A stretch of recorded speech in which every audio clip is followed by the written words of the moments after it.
നമുക്ക് ഒരു വീഡിയോയും കൂടെ കാണാം. ഞാൻ എൻ്റെ അഭിനയ ജീവിതത്തിൽ ഒരേ ഒരു പടമേ നസീർ സാറുമായിട്ട് ചെയ്തിട്ടുള്ളൂ. അത് ജസ്റ്റിസ് രാജയാണ്. പക്ഷെ എക്കാലത്തും ഓർമ്മ നിൽക്കുന്ന അല്ലെങ്കിൽ ആ ഓർമ്മ നിലനിർത്തുന്ന ഒരു വ്യക്തിപ്രഭാവമായിരുന്നു അദ്ദേഹത്തിൻ്റെത്.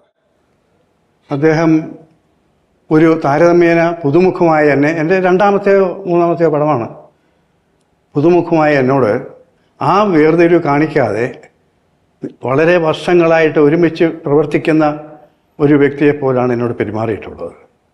അപ്പം അദ്ദേഹം ആഹാരം എന്ന് പറയുന്ന ഒരു പ്രത്യേക രീതിയായിരുന്നു അദ്ദേഹത്തിൻ്റെ. വീട്ടിൽ നിന്ന് ആഹാരം കൊണ്ടുവരും, അദ്ദേഹം അത് കഴിക്കും. അപ്പോൾ ആ സമയത്ത് ഞാൻ അടുത്തിരിപ്പുണ്ടെങ്കിൽ എന്നെ വരൂ, അടുത്ത് വരൂ, ഇത് കഴിക്കൂ എന്ന് പറഞ്ഞ് പാത്രമൊക്കെ തുറന്ന് എന്നെ നിർബന്ധിച്ച് കഴിപ്പിക്കുമായിരുന്നു. അതായത് സിനിമയുടെ ചരിത്രത്തിൽ ഇത്രയും സ്നേഹസ്വരൂപനായ ആർദ്ര ഹൃദയനായ ഒരു വേറൊരു വ്യക്തി ഇല്ലെന്ന് തന്നെ പറയാം. എല്ലാവരെയും സഹായിക്കുന്ന പ്രൊഡ്യൂസേഴ്സ് ഉൾപ്പെടെ മറ്റു സാമ്പത്തികമായിട്ട് പിന്നോട്ട് നിൽക്കുന്ന സിനിമയിലെ സുഹൃത്തുക്കളെ എല്ലാം ഒരേ കരുതലോടെ സംരക്ഷിച്ചിരുന്ന ഒരു വ്യക്തിയാണ് അദ്ദേഹം. മോഹൻ ജോസേട്ടനൊക്കെ ഇങ്ങനെ നമ്മൾ അനുഭവങ്ങൾ ചോദിക്കുമ്പോൾ ഒരിക്കൽ കണ്ട ആള് ഒരിക്കൽ വർക്ക് ചെയ്ത് ഇപ്പോൾ പറഞ്ഞ ഒരു സിനിമയിൽ അഭിനയിച്ചിട്ടുള്ളൂ എന്ന് പറയുന്നു. അപ്പോൾ ചില ആളുകളോട് നമ്മൾ ചിലപ്പോൾ ഒരു കൊല്ലം ഒന്നിച്ചുണ്ടായ പോലും നമ്മൾ ഓർക്കാൻ ഒരു അനുഭവം ഉണ്ടാവണമെന്ന് നിർബന്ധമില്ല. പല ആളുകളോടും നമ്മൾ കുറേ നേരമൊക്കെ ഒന്നിച്ചിരുന്നിട്ട് പിരിഞ്ഞു പോയാൽ കുറച്ച് കഴിയുമ്പം മറന്നു. ചില ആൾക്കാർ നമ്മുടെ അടുത്ത് പോയി കഴിയുമ്പോൾ നമുക്ക് അവരെ പറ്റി കുറേ ഓർമ്മകളുണ്ടാവും, അവരൊരു കുറച്ച് ഓർമ്മകൾ നമ്മളിൽ അവശേഷിക്കും, അല്ലേ? അത്തരത്തിലുള്ള ഒരാൾ തന്നെയായിരുന്നു പ്രേം നസീർ സാർ.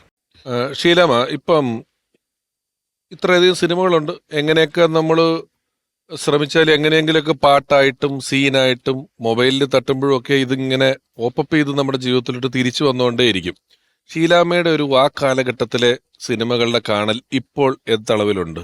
അന്ന് കാണാൻ വിട്ട പടങ്ങൾ ഇപ്പൊ ടി വിയിലൊക്കെ മാറ്റുമ്പോൾ ദൈവം ഇത് ഞാൻ ഒരുപാട് സംഭവങ്ങൾ. അതായത് തോക്കുകൾ കഥ പറയുന്ന ഒരു പടം, അത് ഞാൻ കണ്ടിട്ടേ ഇല്ല. അത് വന്ന് ഇതിലാ കണ്ടത്, ഞാൻ ടി വിയിലാണ് കണ്ടത്. ഞാൻ അങ്ങനെ ഒരുപാട് ഞാൻ തന്നെ വിചാരിക്കും, അയ്യോ ഇത് ഞാൻ അഭിനയിച്ചോ, നമ്മൾ അഭിനയിച്ചോ എന്ന് തന്നെ സംശയം. ഈ പടത്തിൽ ഞാൻ അഭിനയിച്ചു, ഈ പടത്തിൽ ഞാനുണ്ട്. മിണ്ടാ പെണ്ണിനൊരു പടം, അത് നോക്കിയപ്പോ അതിന് ഞാനും ശാരദയും. അയ്യോ ശാരദയല്ലേ, ഞാനുണ്ടോ ഇതില്? പലപ്പോഴും എനിക്ക് തോന്നിയിട്ടുണ്ട്. പല പടങ്ങളും ഞാൻ ഇപ്പോഴാണ്, മുത്തശ്ശി എന്നൊരു പടം, അതും ഇപ്പോഴാണ് കാണുന്നത്. വെരി ഓൾഡ് മലയാളം മൂവീസ് എന്ന് പറഞ്ഞിട്ടാ അത് വരുന്നുണ്ട്. നെറ്റിലും ടി വിയിലും ഒക്കെ അത് വരുന്നുണ്ട്. മലയാളം പടങ്ങളില് മലയാളം മൂവീസ് എന്ന് പറഞ്ഞിട്ടിട്ട് പിന്നെ വെരി ഓൾഡ് മലയാളം മൂവീസ് എന്ന് പറഞ്ഞിടണം. വിട്ടാ ഇതൊക്കെ വരുന്നുണ്ട്. ഇപ്പൊ ടി വി ഉള്ളതുകൊണ്ട് അവസരമുണ്ടല്ലോ.